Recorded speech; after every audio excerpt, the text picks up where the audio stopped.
कवके, fungi. मुलांनो, आता आपण कवकांची माहिती करून घेऊया. कवक हे मृतोपजीवी किंवा शवोपजीवी एकपेशीय सजीव असतात. तसेच ते परपोषी, असंश्लेषी व दृश्यकेंद्रकी असतात. यांचा आकार सुमारे 10 मायक्रोमीटर ते 100 मायक्रोमीटर इतका असतो. कवक हे कुजणारे पदार्थ, वनस्पती, प्राणी यांचे शरीर, कार्बनी पदार्थ यामध्ये आढळतात. कवके हे मृतोपजीवी असून कार्बनी पदार्थांपासून अन्न शोषण करतात.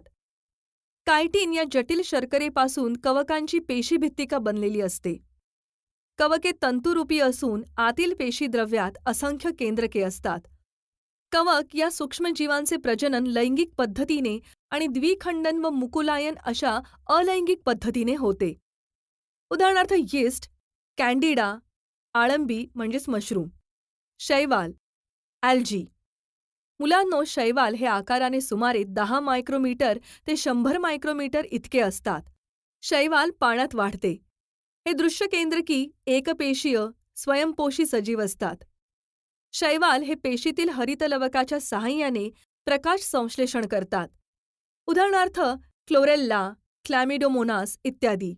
शैवालाच्या थोड्या जाती या एकपेशीय आहेत, तर बहुसंख्य जाती या बहुपेशीय आहेत.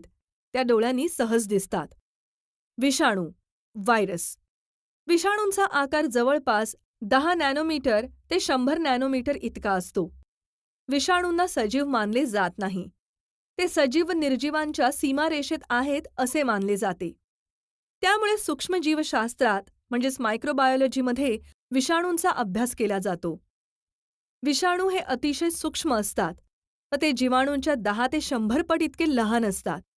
ते डोळ्याने सहज दिसू शकत नाहीत. त्यासाठी इलेक्ट्रॉन सूक्ष्मदर्शीचा वापर करावा लागतो.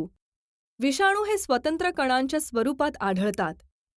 विषाणू म्हणजे डीएनए, डिऑक्सिरायबो न्यूक्लिक आम्ल किंवा आरएनए, रायबोन्यूक्लिक आम्ल यांच्यापासून बनलेला लांबलचक रेणू असून त्याला प्रथिनांचे आवरण असते. विषाणू हे वनस्पती व प्राणी पेशीत जिवंत राहू शकतात व या पेशींची मदत घेऊन स्वतःची प्रथिने बनवतात आणि स्वतःच्या अनेक प्रतिकृती बनवितात. त्यानंतर या प्रतिकृती यजमान पेशींना नष्ट करतात व मुक्त होतात. हे मुक्त विषाणू परत नव्या पेशींना संसर्ग करतात.